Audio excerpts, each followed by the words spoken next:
Welcome. In this quick and easy tutorial, I'll be showing you how to uninstall Crosshair X extension. All right. You might have this installed because you're using this one for your game bar, okay, or Xbox game bar. Now, if you want to install it, you can just close the Microsoft Store. Okay, go ahead and find your start menu. Okay, right click on it. Now go ahead and click on at the very top. We have installed apps. Okay, so click on it.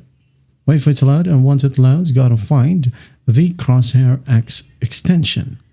And if you can't find it, well, just go ahead and look it up right here in the search apps section.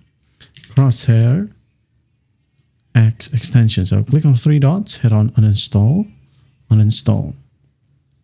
Okay, wait for it to load.